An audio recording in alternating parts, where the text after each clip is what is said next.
So obviously, New York City's been in the news a lot during the last several months for all the COVID-19 situation. And if you've never been, New York City really is just one of the most amazing places ever to visit. You know, all the buildings and the history and the buzz and activity that's happening all around you all the time.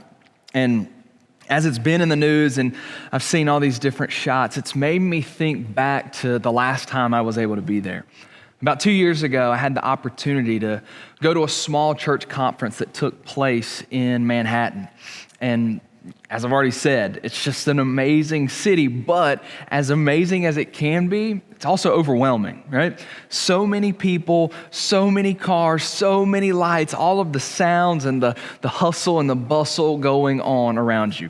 Now, I've only been twice in my life now, but both times, one of the most impressive things to me about being there in that city was the cab drivers. And not just the cab drivers, but their knowledge of the entirety of New York City. You hop in a cab, you tell them an address, and they don't punch it into a GPS like we do to get directions, right? You tell them an address or, some restaurant or location, and without hesitation, they take you right where you need to be. But it's not just their knowledge of New York City that was so impressive. It was the wisdom of the city that they show. Now, what I mean by that is they don't just know the city, they know the rhythms, they know the patterns, they know the construction that's going on over here, they know the changes that took place there. And so the route that they take might not end up being the one that looks right on the GPS, but really it's the wisest way to go. They know that you can go that way and it looks like that might be quicker, but I'm telling you, this is the right path to take. Now, knowing that about them, how stupid and unwise would it be for me to take a trip to New York City, walk out of the airport and look at the long line of cabs waiting there, go around to the driver's door and motion for him to get out and tell him, look, I got this. I know better than you. I would be lost or in a wreck in the first 5 minutes. And guess what? That's a picture of many of our lives, I feel like. Why would I walk up to a cab driver who's been driving around those streets since before I was born and tell him, I know better than you? And if that idea is ridiculous, how much more absurd would it be for me to look at God and tell him, you know what? I know better for my life. I'm going to take the wheel and I'm going to determine the direction and where and how I go. It's no wonder we end up so lost so many times. It's no wonder that we wreck so many parts of our lives because we try to dictate those decisions. And we try to tell our good and sovereign and all-wise God what we're going to do, where we're going to go, and how we're going to get there. Instead of just getting in the back seat and letting him drive and determine that direction.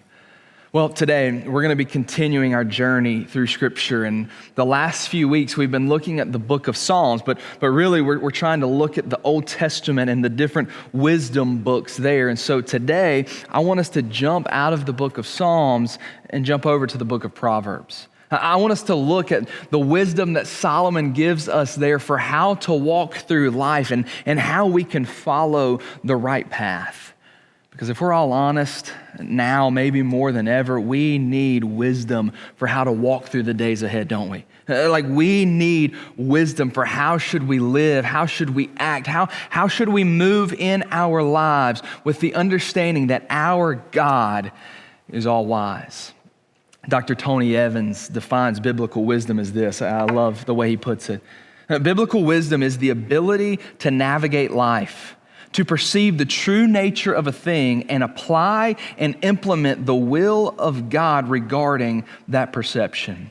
In other words, it's the art of skillful living. Now listen to me. In the same way those cab drivers had the wisdom to navigate to the places in New York City, our God is the only one with the wisdom and knowledge to be able to navigate our lives. Chip Ingram in his book, The Real God, he says this, he says, the wisdom of God tells us that God will bring about the best possible results by the best possible means for the most possible people for the longest possible time. I love that thought. And so with that belief in mind, that our God is all wise, and because he knows what's best, should be trusted, let's look at a passage from Proverbs 3 today.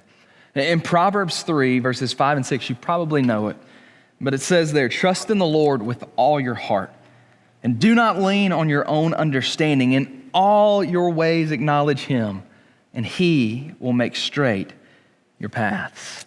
Now, the first thing I believe we see here in our trusting is that when we trust God, we have to trust correctly. Now, what I really mean when I say trust correctly is that we need to make sure that we're trusting the correct person, that we're trusting God and God alone in our lives, because we don't naturally do this, do we? We naturally, normally, at least for me, I trust myself, or I trust others, or how about this? We trust whoever social media is saying we should trust this week. But here in these verses, it's emphatic. We are to trust who? Trust in the Lord. The word used here in Proverbs 3, it's the same name for God that's used all the way back in the creation account in Genesis chapter 2. You know, where we've come through Genesis 1, and then in Genesis 2, we kind of get this zoomed in perspective on the details of man being created. And there in that chapter, the wording in the Hebrew, it switches from just calling God Elohim, meaning the strong creator God, and it adds alongside it Jehovah, just the more personal and relational aspects in the names of God. And it's as if Solomon is reminding us here, hey guys, the only correct thing to do in our lives would be to trust the one who breathed life into our lungs. Like, think about that for a moment. That if he's the creator of life, then don't you think he's the only one that we should trust to seek wisdom for how life should be lived? So my question in this first point for you and for me, for all of us, is who are you really trusting in? And if you're not sure, I think there's a test that we can see who we trust, that we can ask this truth or show this in our life, in that who we turn to first in different situations is most likely the one we trust the most. That when things go wrong, when that problem comes up, when there's a fork in the road, whenever we need some wisdom or an answer, who or what or where we turn first will most of the time show you who we trust the most. And maybe so far in this season, you haven't been trusting correctly, that you haven't been truly trusting the Lord. And I pray today that you would make that change, that you would pray and say, God, here's all of the control, and I'm going to trust you alone. Now, that word here for trust, it means to have a confidence in, to feel secure with, or to be willing to be careless around. That's the way that we're supposed to be with God, and in every detail and aspect, to be completely confident in him and what he said is true, to feel secure in him and only him, to put down the guard and not to worry because it's in his hands. The picture of trust in biblical times, it was one of a servant bowed down before their master. It was the picture of a conquered warrior, how they would bow before their new general and receive the new marching orders for them and their unit moving forward. And whether we like to admit it or not, we all do this in our lives. There's always going to be something or someone that we're bowing to, that we're trusting in, that's calling the shots. But can you really trust what you're trusting? To use a more modern illustration, I'm sure that many of you in some way have been a part of a team building exercise where you've done a trust fall. You know those times where you get on an elevated structure and you cross your arms and everybody's lined up behind you and you just fall back and trust that they're going to catch you. You just have confidence in that moment that they're going to hold you up and not let you fall. I seriously thought about bringing my family in and getting on the stage and just doing a trust fall, a really vivid illustration. But then I realized how stupid that would be, because I'm going to get hurt and they're going to get hurt. Because if I brought my wife in here and even though I've got 5 kids, and I brought all of them to help, all I'm going to do when I fall back is fall on them, and then we're all going to hit the ground. Doesn't matter if I throw a little help in there with them, throw my wallet down, but put my degrees and my accomplishments, my resume, my portfolio, my toys, all these things that we think in life we need. None of it's going to help, because none of that was meant to support me.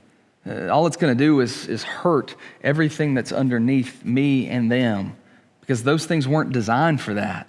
I wasn't designed to fall on them. I was designed to depend just on the God who created me, to fall down on Him, to be confident in Him, because He's the only one that can be trusted to hold us up.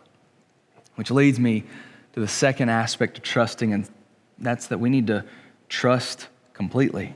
And after we're trusting correctly, okay, we're going to trust in the Lord. It says that here we need to trust completely. It says trust in the Lord with how much of your heart? Trust in the Lord with all your heart. Don't lean at all on your own understanding is what it's saying here. In all your ways, acknowledge Him. He doesn't leave any wiggle room here. He doesn't say, oh, okay, you can trust in yourself, you can trust in others just until things get really bad. And then if you can't figure it out on your own, then cry out for God and He can come and clean up the mess for you. No, that's not what He says at all. But how often is that what we do in our lives? I love the way Andy Stanley puts it when he said this. He said, notice that he didn't say in most all of your ways. He said all. Solomon didn't leave any wiggle room. In all your ways means in your dating ways, your marriage ways, your entertainment ways, your morality ways, your education ways, your professional ways, your financial ways. He wasn't speaking of just your Sunday ways or your religious ways or your prayer ways. All means all. In every arena of your life, we are to acknowledge God. So let me ask you, are you trusting entirely in the Lord or just partially? When you got that news that you didn't want to hear, where did you run? Was God and His desires, were they actually brought up and thought through and prayed about before you determined that last decision? Did you turn to God first to find, okay, what does He say about this situation before you ran to all of those other options? I believe we would save ourselves so many wrong turns if we just took the time in our lives to turn to God before we took a turn. Which takes me to the final point, that we have to trust intimately. That's what I believe it says there in verse 6. In verse 6, the word for acknowledge, in all your ways acknowledge Him, can be translated to know or to look to. It's a word for intimacy, like the intimacy that's shared between a husband and a wife. And I think this is so huge because the more you know God intimately, the more you completely and correctly know Him, then the more we're going to trust Him, right? Because if you know and you believe intimately in the depths of your heart and in your mind that God is good, that He is all wise, that He loves us, then these commands are a lot easier to obey, aren't they? But if He's distant, if He's unknown, then you're probably going to be more guarded. You're probably going to be more untrusting. And that's probably why we stay so tired all the time. It's probably why we're so stressed all the time. That's probably why we feel so weak all the time, because we were never meant to carry it all. We were never meant to do it on our own and work everything out in our own wisdom and strength and connections and creativity. We were supposed to be able to rest, to worship, to know that our all-wise and all-powerful God was in control. I had an amazing reminder of this truth on the last day of that trip to New York City that I mentioned earlier. We were sitting around the table and it was a bunch of other pastors there, and I was telling all of the other pastors about visiting St. Patrick's Cathedral the evening before. And I sat there and I just went on and on talking about just this stunning building and all the details and the craftsmanship that went into this. You know, how it was unlike anything that I had ever experienced before as far as structures go. And as I was describing it, one of the other pastors told me the story about how a Christian counselor used to use that building as an illustration as he was working through the struggles of his clients. Because you see, right across the street from St. Patrick's Cathedral is Rockefeller Center, where there's this giant statue of the Greek titan Atlas, and he's, standing there straining with the whole world on his back.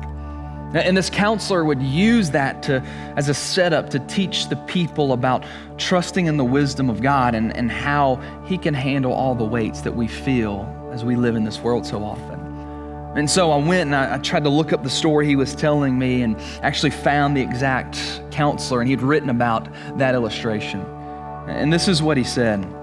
He said, often I would suggest that my clients would walk with me from my office down to the Rockefeller building on Fifth Avenue. In the entrance of that building is a gigantic statue of Atlas, a beautifully proportioned man who with all his muscles is straining and holding the world upon his shoulders. There he is, the most powerfully built man in the world, and he can barely stand under this burden. Now that's one way to live, I would point out to my companion, trying to carry the world on your shoulders. But now come across the street with me. On the other side of Fifth Avenue is St. Patrick's Cathedral. And there behind the high altar is a little shrine of the boy Jesus, perhaps 8 or 9 years old. And with no effort at all, he's holding the world in one hand. He concludes by saying, my point was illustrated graphically. We have a choice. We can carry the world on our shoulders, or we can say, I give up, Lord. Here's my life. I give you my whole world. Now, I can't think of a more wise thing to do than to take the world off of our shoulders and place it into the hands of the God who created that world. Colossians 1:17 tells us this. It says, He, Jesus, existed before anything else, and He holds all creation together. Hebrews 1:3 says that He upholds the universe by the word of His power.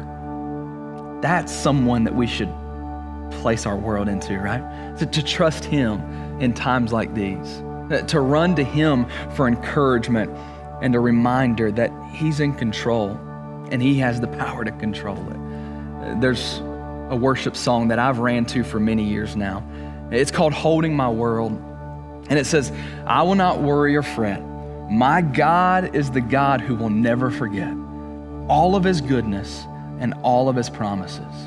He's holding my world in His hands. Can you say that today?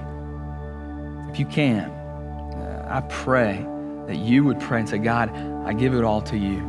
I truly believe intimately right now that you are big enough and strong enough and good enough and wise enough. That God, I believe that you love me, and I'm going to cast all my cares on you.